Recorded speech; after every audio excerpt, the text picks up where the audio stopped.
take science, you know, and they've worked it. I remember there was one guy who took, was I think the third rule of thermodynamics, and he says all things tend towards entropy, leaving out the bit that in a closed system, all things tend towards entropy. Do you find that's a really big problem, is it? In some ways it's a problem. In some ways it's a good sign, though, that I think what has happened is that religious authority has diminished so much that you need scientific authority to make a claim. That, for instance, when you watch TV commercials, they never say 9 out of 10 priests prefer this toothpaste. They say 9 out of 10 dentists, right? People with some authority. You would think if priests were so powerful, they'd be cited all over the place. But no, it doesn't happen. And I think what this is a symptom of the fact that everyone knows that if you want the right answers, you have to use science. And so the quacks and the frauds and the phonies and the new age wackos know that they have to borrow the language of science in order to make a persuasive case. That's why they say quantum over and over again. They don't understand the word, but it sure sounds sciencey. And in a way that is a good sign, because scientists have the real leverage. We got the real stuff. And hopefully we can leverage that to make it more persuasive to people than the priestly gobbledygook. Let's see, way over here. If a quarter of the United States population falls under the secular umbrella, what's it going to take to get these people to actually start standing up for themselves and shake off their apathy and actually start lobbying for their own agenda as opposed to... Yeah, we really need a spine. Yeah, maybe you don't follow American politics, but you're talking about the stuff that makes me tear my hair out is our sort of semi-quasi-liberal party is pretty gutless and spineless and keeps on caving to the very rigid, very forthright, very loud conservative party. And I don't know the answer there, except maybe we need more noisy, loud, proud liberals and scientists shouting out. In a lot of ways, this is a terrible thing to say, because it just feeds into the Christian line, is people are sheep. Lots of people are sheep. And they are actually actively persuaded by confident, loud voices. And we need more of them.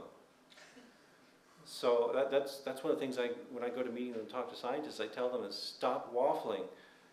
When you're in public, you stop using maybe and could have been and this and that. You actually get more positive and you say, evolution is the way it happened, damn it, and get used to it. And when you're having a conversation, when you're discussing the details, then you can talk about reservations and complication. But what we first have to have is leadership, and that takes a little bit more confidence and boldness than we've got right now. Yes? Why, in your opinion, do you think it is that the most faithful people who are ignorant of science, the most faithful people who are ignorant of science, when they get sick, they seem to abandon religious dogma and put all their faith in natural science and medicine? Well, that's what I said earlier, is they have no confidence in the priests. You know, deep down, they know that science works. And when you're really afraid, you will turn to the person who provides the answers. If you're sick, the doctor provides the answers. That's who you'll go to.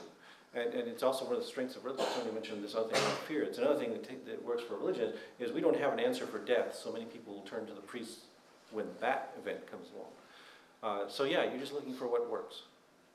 Do you want to leave it at that, or? Shall we do one or two more? Two more? Two more questions. Okay, back there. With genetic engineering, I think we're slowly inching our way towards creationism.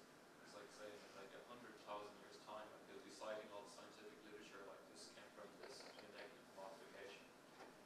Yeah. Well, it's like Stephen Meyer's, let's see, go back here. It's that argument that Stephen Meyer made, okay? This one.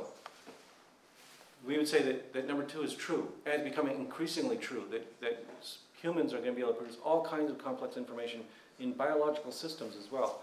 But that doesn't change the fact that natural processes can also generate large quantities of information.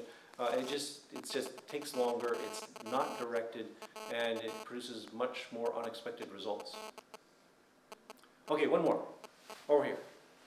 Just on what you said to the last question there, I was just wondering, do you find the prospect of death, like with your beliefs, a difficult one? No.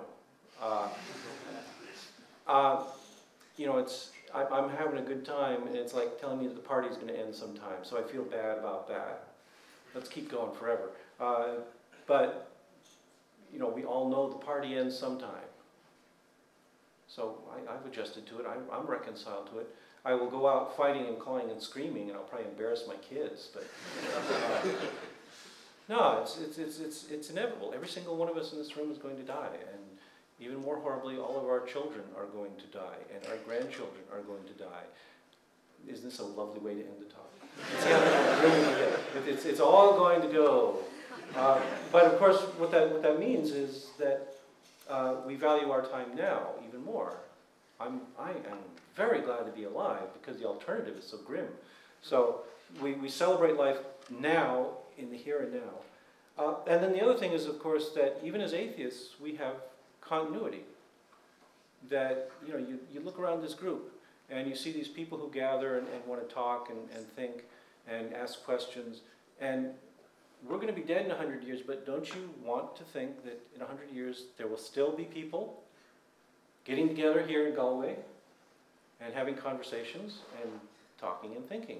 And so you don't have the hope of personal immortality, but we do have hopes and dreams that are reasonable to expect, that culture will continue and that people will continue. And so you can find solace in that. Okay, that's a little happier ending.